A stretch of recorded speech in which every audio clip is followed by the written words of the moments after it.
गरीब की स्वाभिमानी बेटी। शिवा एक गरीब किसान था। पहले उनके पास 2 बीघा जमीन थी, परंतु पिता के बनने के बाद सारी जिम्मेदारियां निभाने के लिए अपनी सारी जमीन बेचनी पड़ी। ले देकर एक ट्रैक्टर बचा था। अब घर का खर्चा चलाने के लिए उसे मजदूरी करनी पड़ती थी। गांव भर के लोगों के खेतों में ट्रैक्टर चलाकर उसका खर्चा चलता था।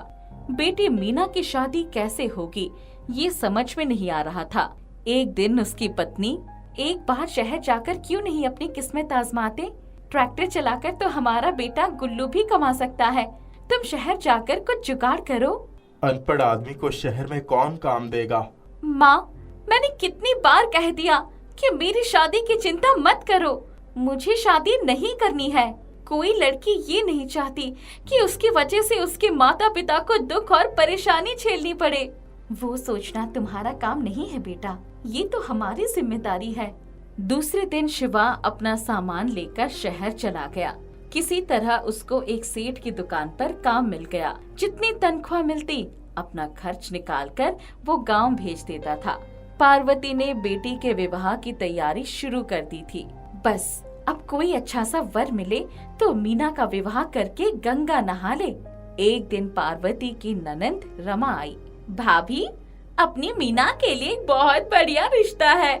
सच दीदी? जल्दी बताओ, क्या करता है लड़का? मेरी जेठानी का भतीजा है। मीना के लिए ठीक रहेगा। उसकी अपनी मोटर पार्ट्स की वर्कशॉप है। आनन फानन में रिश्ते की बात चली और रिश्ता तय हो गया। मीना सांवले रंग की बहुत खूबसूरत और मेहनती लड़की थी। अपनी पढ़ाई पूरी करके उसने सिलाई स्कूल में सिलाई भी सीख ली थी। लड़के विनय ने तो उसे देखकर तुरंत हाँ कर दी थी। शिवा को भी शादी के लिए छुट्टी लेनी थी। सेठ जी, बेटी की शादी में जाना है, 1 महीने की छुट्टी चाहिए। शिवा, इतनी छुट्टी तो लड़के ने भी नहीं ली होगी। तुम क्या करोगे इतने दिन की छुट्टी लेकर?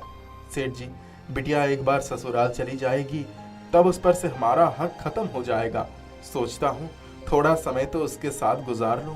सेठ ने शिवा को उसकी तनख्वाह के अलावा और भी बहुत सारे उपहार देकर उसे विदा किया। मीना शादी के बाद ससुराल चली गई। घर में उदासी फैल गई।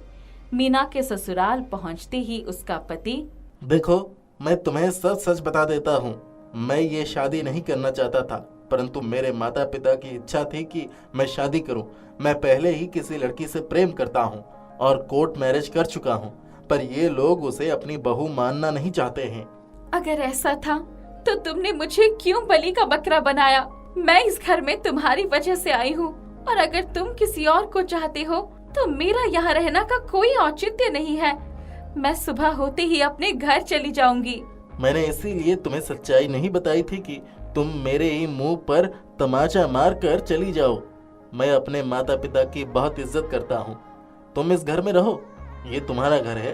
तुम जो कुछ करना चाहती हो करो, तुम्हें कोई नहीं रोकेगा, ये मैं तुम्हें वचन देता हूँ। मैं यहाँ नहीं रह सकती। मेरी पूरी जिंदगी पड़ी है, तुम मुझे रोक नहीं सकते। तुम ऐसे कैसे जा सकती हो? मेरे खानदान की इज्जत मिट्टी में मिल जाएगी। ये सब तुम्हें शादी से पहले सोचना चाहिए था। मीरा ने भारी साड़ी उतारकर शादी सी साड़ी पहनी, अपना सामान और गहने अटैची में भरे और बाहर आ गई। पूरा घर गहरी नींद में सो रहा था। सड़क पर आकर उसने टैक्सी वाले को रोका। कहाँ जाना है? Bus stand. टैक्सी वाला उसे बस स्टैंड ले गया। बस का टिकट लेकर वो अपनी सीट पर बैठ गई। माँ बाप ने कितने अरमानों से शादी की थी, ये सोचकर कि मेरी जिंदगी सवर जाएगी, अब मैं कहाँ जाऊंगी। यही सब सोचते सोचते उसकी आंख लग गई। 2 रातों से सोई जो नहीं थी। 3 घंटे कैसे बीत गए उसे पता भी नहीं चला। अचानक बस के रुकने से उसकी नींद खुली तो बस शहर में खड़ी थी।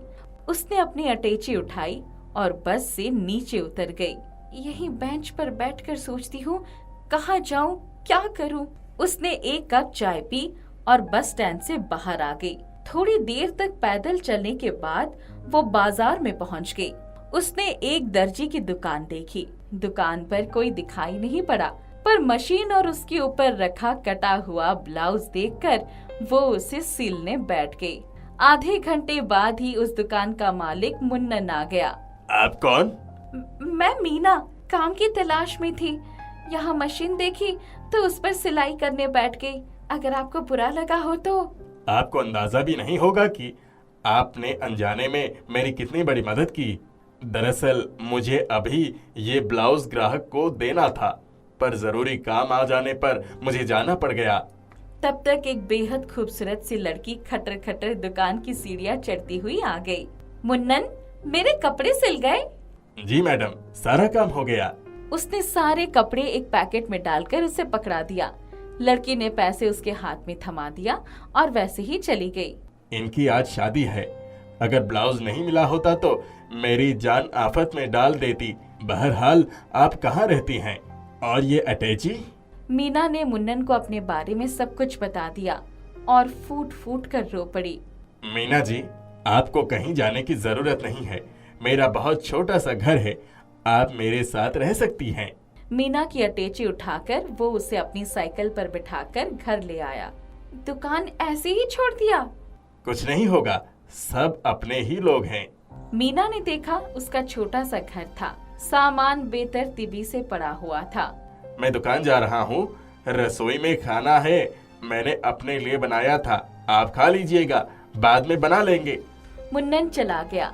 मीना ने पहले झाड़ू उठाकर पूरे घर की सफाई की, पंखा साफ किया, फिर अटैची से कपड़ा निकालकर नहाने चली गई। आई तो बहुत भूख लगी थी, खाना खाकर सो गई। दरवाजे पर दस्तक सुनाई पड़ी तो भागकर दरवाजा खोला। ओ, आप तो घोड़ा बेचकर सो गई, बहुत देर से खटखटा रहा हूँ। ओहो, दरअसल वाकई बहुत गहरी नींद से सो गई थी। आप चाय लेंगे? मैं समोसे लाया था, चाय बना लेता हूँ। मैं चाय बनाकर लाती हूँ, आप बैठिए। मुन्नन ने घर का जायजा लिया। घर इतना साफ सुथरा और बड़ा लगने लगा है, मैं तो कभी सपने में भी नहीं सोचता था। आपसे एक बात कहनी थी। हाँ हाँ कहिए। मुझे रहने के लिए कोई जगह दिलवा दीजिए।